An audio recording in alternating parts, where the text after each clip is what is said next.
How to work MyFitnessPal app. In this, we can study the MyFitnessPal app. Firstly, you have to install it from the Play Store and log in and mention your age, height, and weight here.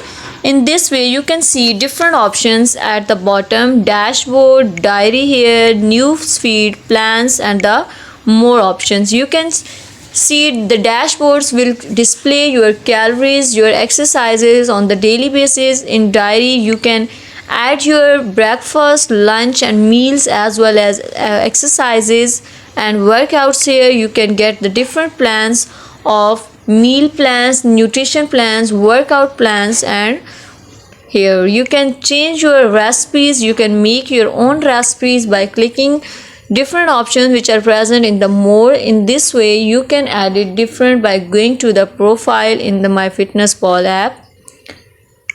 Just make sure watch the complete video and follow each step carefully to avoid forgetting anything and making mistake.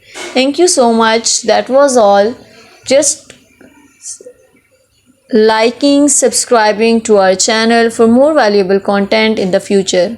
Your engagement is highly appreciated. I wish you very good luck. Thanks.